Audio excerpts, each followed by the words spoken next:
പൂരത്തിന്റെ കൊടിയേറ്റ ചടങ്ങിലേക്ക്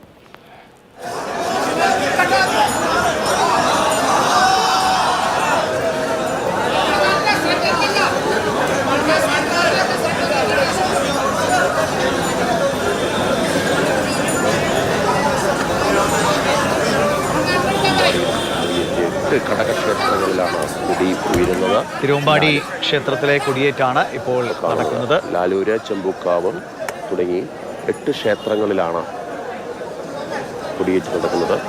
അങ്ങനെ തൃശൂർ പൂരാവേശത്തിലേക്ക് കടക്കുകയാണ്. തിരുവമ്പാടി ക്ഷേത്രത്തിലെ കൊടിയേറ്റ് ചടങ്ങാണ് ഇപ്പോൾ തത്സമയം കണ്ടുകൊണ്ടിരിക്കുന്നത്. വലിയ ആവേശത്തോടെ തൃശൂർ ഒന്നാകെ പൂരത്തിനായി അണിനിരക്കാൻ പോകുന്നു. 8 ഘടകക്ഷേത്രങ്ങളിൽ കൂടി ഇന്ന് വൈകുന്നേരത്തോടുകൂടി കൊടിയേറ്റ ചടങ്ങ് പൂർത്തിയാകും. പിന്നെ പൂർണ്ണമായും പൂരത്തിൻ്റെ ഒരു ലഹരിയിലായിരിക്കും തൃശ്ശൂരും പരിസരങ്ങളുമെല്ലാം. 6-ാം തീയതിയാണ് തൃശ്ശൂർ പൂരം നടക്കുന്നത്. വലിയ ആവേശത്തോടെയുള്ള ഒരുക്കങ്ങളാണ് പൂരവുമായി ബന്ധപ്പെട്ട് മുന്നോട്ട് പോകുന്നത്. തിരുവമ്പാടി പാറമേക്കാവ് ക്ഷേത്രങ്ങളിലാണ് കൊടിയേറ്റ് ആരംഭിച്ചത്. രാവിലെ 8 മണിക്ക് ലാലൂർ കാർത്യാനി ക്ഷേത്രത്തിൽ കൊടിയേറിയതോടെയാണ് ചടങ്ങുകൾക്ക് തുടക്കമായത്. കൂടുതൽ വിവരങ്ങളുമായി ലിഷോയ് നമുക്കൊപ്പം ചേരുന്നു. ലിഷോയ്, പൂരത്തിൻ്റെ പെരുമ്പറ ഉയർന്നു കഴിഞ്ഞു. ഇനിയും തൃശ്ശൂറും അതോടൊപ്പം തന്നെ പരിസര പ്രദേശങ്ങളുമെല്ലാം ആ പൂര ലഹരിയിലേക്ക് കടക്കുകയാണ്. ഒരു നാടും നഗരവും എല്ലാം തന്നെ പൂരത്തിൻ്റെ ആവേശത്തിലേക്ക് എത്തുന്നു. നമ്മൾ പൂര കാഴ്ചകളുമായി ഇനി അങ്ങോട്ട് തുടർന്നു പോകും. എങ്ങനെയാണ് ആവേശം കൊടി ഉയരുമ്പോൾ? തന്നെയാണ് എല്ലാവരും തന്നെ കാരണം തിരുവമ്പാടിയിലെ തിരുവമ്പാടി പാറമേക്കാവിലാണ് പ്രധാനപ്പെട്ട ചടങ്ങുകളെല്ലാം തന്നെ നടക്കുന്നത്. തിരുവമ്പാടി വിഭാഗത്തിന്റെ കൊടിയേറ്റ് ചടങ്ങാണ് ഇപ്പോൾ നടന്നത്. ഏകദേശം 11:30-ക്ക് ശേഷം ഈ കൊടിമരം കൊടിയേറ്റുന്ന സ്ഥലത്തേക്ക് എത്തിക്കുകയും അവിടെ നിന്ന് ദേശക്കാരെല്ലാവരും ചേർന്ന് ആർപ്പ് വിളിച്ചുകൊണ്ടാണ് കൊടിയേറ്റ് ചടങ്ങുകൾ നടത്തിയത്.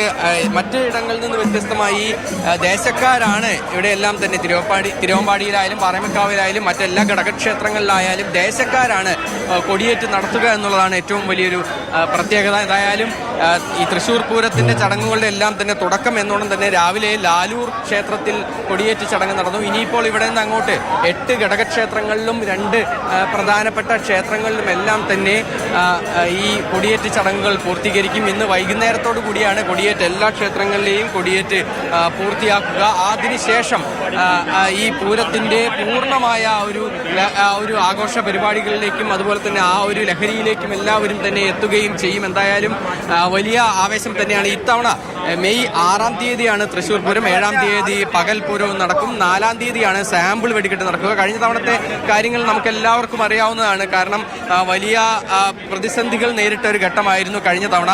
മഠത്തിൽ വരവ് രാത്രിയിലെ മുടങ്ങുന്ന ഒരു സാഹചര്യം പോലും ഉണ്ടായി. അതും തിരുവമ്പാടി വിഭാഗത്തിന്റെ എഴുന്നള്ളിപ്പാണ് മുടങ്ങിയത്. പിന്നീട് വെടിക്കെട്ട് നിർത്തിവെക്കേണ്ട സാഹചര്യം, അങ്ങനെ പല പ്രതിസന്ധികൾ ഉണ്ടായി. അതെല്ലാം തന്നെ ഇത്തവണ ഒഴിവാക്കുന്നതിന് വേണ്ടിയുള്ള നടപടികൾ ഇതിനോടകം തന്നെ ചെയ്തിട്ടുണ്ട് എന്നുള്ളതാണ് സർക്കാരും അതുപോലെ തന്നെ മറ്റെല്ലാവരും തന്നെ പറയുന്നത്. എന്തായാലും വലിയ ആവശ്യത്തിൽ തന്നെയാണ്. മന്ത്രി കെ രാജൻ ഉൾപ്പെടെയുള്ള നിരവധി ആളുകൾ ഇവിടേക്ക് എത്തിയിട്ടുണ്ട്. എല്ലാവരും തന്നെ ജനപ്രതിനിധികളും അതുപോലെ തന്നെ ദേശക്കാരും എല്ലാവരും ഇവിടെ തന്നെയുണ്ട്.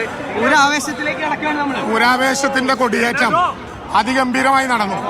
തിരുവമ്പാടിയുടെ ആദ്യ കൊടിയേറ്റം അതിന്റെ എല്ലാവിധത്തിലുള്ള ഐശ്വര്യങ്ങളോടും എല്ലാവിധത്തിലുള്ള സൗകര്യങ്ങളോടും കൂടി നടന്നു. ഇത്തവണത്തെ പൂരം കൂടുതൽ ജനങ്ങളുള്ള പൂരമായിരിക്കും. ഒരു വിധത്തിലും പ്രയാസം ഉണ്ടാകില്ല എന്ന് നല്ല ബോധ്യമുണ്ടായി. തുടക്കത്തിൽ തിരുവമ്പാടി ആനയുടെ എഴുന്നള്ളിപ്പുമായി ബന്ധപ്പെട്ട പ്രശ്നങ്ങളിൽ സഹായിച്ചവരെ ആദരിച്ചുകൊണ്ടാണ് ഇത്തവണത്തെ കൊടിയേറ്റം ആരംഭിച്ചത്. ആന എഴുന്നള്ളിപ്പ് സംബന്ധിച്ച അവ്യക്തതകൾ മാറി, വെടിക്കെട്ടുമായി ബന്ധപ്പെട്ട അവ്യക്തതകൾ പൂർണ്ണമായി മാറി. നമ്മളൊരു വലിയ കരുത്തോടെ ഇത്തവണത്തെ പൂരം ആഘോഷിക്കുകയാണ്. ഇനി ഒന്നും ബാക്കിയില്ല. എല്ലാം ഇനി തൃശ്ശൂരിലേക്ക്, എല്ലാ കണ്ണുകളും ഇനി തൃശ്ശൂരിലേക്ക്.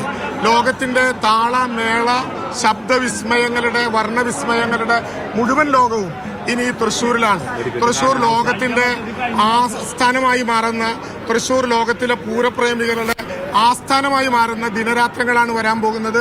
ഇത്തവണ വെടിക്കെട്ട് കാണാൻ നഗര ഹൃദയത്തിൽ തന്നെ കഴിഞ്ഞ തവണ കണ്ടതിനേക്കാൾ 20,000-അധികം ആളുകൾക്ക് നിൽക്കാൻ കഴിയുന്ന അഭിമാനകരമായ അത്ഭുതം കൂടിയുണ്ട്.